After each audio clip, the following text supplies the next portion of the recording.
Здравствуйте! В эфире «День в истории Абхазии». 13 февраля 1995 года на встрече глав государств СНГ в Алмате принято решение разработать специальную концепцию урегулирования конфликтов. Президент Грузии Эдуард Шеварднадзе заявил тогда, что страны СНГ объявляют непримиримую борьбу с сепаратистским режимом, вплоть до политической и экономической их изоляции. На закрытой встрече Ельцин и Шеварднадзе договорились, что Грузия и Россия сделают все для урегулирования грузино-абхазского конфликта в интересах обоих государств. Москва планировала создать систему единой защиты внешних границ Содружества. Тбилиси же готов был подписать соответствующее соглашение, но лишь после восстановления юрисдикции Грузии на территории Абхазии. 13 февраля 1998 года парламент Республики Абхазия принял закон об историко-культурном наследии Республики Абхазия. 13 февраля 2007 года с трехдневным ознакомительным визитом в Абхазию прибыл Верховный комиссар Совета Европы по правам человека Томас Хаммарберг. 13 февраля 2009 года Совет безопасности ООН принял решение о продлении мандата миссии Организации Объединенных Наций в Грузии и Абхазии до 15 июня 2009 года. 13 февраля 2009 года в Сухуми был подписан меморандум об экономическом и культурном сотрудничестве между Абхазией и Курской областью. 13 февраля 2010 года президент Сергей Багапш назначил премьер-министром Республики Абхазия Сергея Шамба. 13 февраля 2013 года в Абхазской государственной филармонии прошла презентация дублированного мультфильма «Анастасия». Проект при поддержке Фонда развития абхазского языка реализовал режиссер Вячеслав Облотия. История интересная, драматургия есть. Правда, нам пришлось сокращать музыку, потому что очень много музыки, мы бы это не осилили. Мы только оставили тему Анастасии, 2 песни.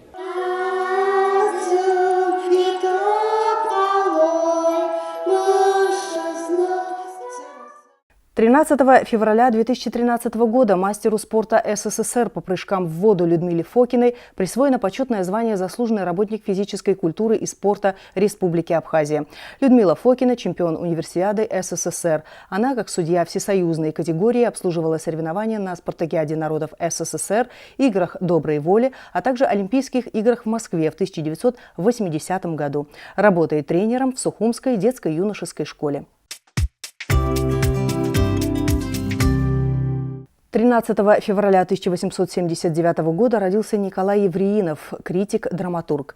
Николай Евреинов впервые посетил Сухум по рекомендации художника Александра Чачба-Шервашидзе в 1916 году. Через год он поставил в Сухуме комедию «Ателье мод». В разные годы на сцене театра Алаизи шли пьесы Евреинова. В его постановке «Степик и Манюрочка», «Веселая смерть» и другие. Художественным оформлением спектаклей драматурга и костюмов актеров занимался Александр Чачба-Шервашидзе. Евреинов также выступал в Сухуми с циклом лекций «Философия театра» и «Теория сценического искусства». 13 февраля 1915 года родился Иван Тамшугович Лакербая, заслуженный работник культуры Абхазии. Он более 20 лет возглавлял Дом культуры в Гудауте, 35 лет руководил ансамблем долгожителей района. Ветеран Отечественной войны, кавалер 2 орденов – Красной звезды и Отечественной войны. Награжден 18 медалями СССР, в том числе за оборону Москвы, за взятие Берлина и за боевые заслуги. Иван Лакербая был участником Парада Победы в честь 50-летия Великой Победы. Парад Победы гарап хей беширханал гына кузгисала хунсера кузхунгисага. Накуза гяжулар ахакуйтер заяш зеекпо дацахарани галадзом. Хами бабси амта бабси вантагыллаге бауюдени лукава. 13 февраля 1950 года родился Рушбей Смыр, народный поэт Абхазии, кавалер ордена Ахтябша второй степени. Выпускник Московского литературного института имени Горького, поэт Рушбей Смыр издал первый сборник стихов «Пляска звезд» в 1973 году. Он автор более 15 поэтических сборников, в том числе «Стрела», «Мои горы», «Кукушки перекликаются», «Быстрые мои кони», «Рада гуща», «Голос» и другие. На многие стихи Рушбея Смыр написаны песни, которые пользуются большой популярностью, так как его поэзия глубоко народная. Родина и гражданин, героические и трагические истории страны, ее современные проблемы и нравственное состояние общества – это не полный перечень тем творчества Рушби Эсмыр. Особое место в его поэзии также занимает Отечественная война народа Абхазии. Рушби Эсмыр – один из тех современных поэтов, который искренне переживает за будущее Родины и народа. Он пишет и говорит об этом. Поэт заставляет своими стихами задуматься и над современным состоянием общества. Владислав Игоревич, и Хазараге, и Царадырраге, и Псабарат Ушраге, и Апсураге, шак Агуцкорепший Снейгон. Абриоб, Харахик Серхаз. 13 февраля 1953 года родилась Людмила Гумба, народная артистка Абхазии. С 70-х годов солистка вокально-инструментального ансамбля «Апсны-67». Успешно гастролировала с ансамблем по СССР и за рубежом.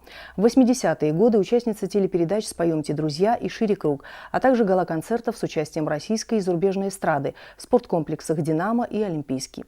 В 1988 году лауреат Международного фестиваля польской песни в Витебске. С концертами гастролировала в Польшу, Германию и Кампучию. В репертуаре певицы песни абхазских композиторов, в том числе песни «Апсора», «Цветы», «Мои братья». Народная артистка Абхазии Людмила Гумба в 2003 году удостоена ордена Ахтябша. 13 февраля 1959 года родился Валентин Когония, фольклорист, доктор филологических наук, член-корреспондент Академии наук Абхазии.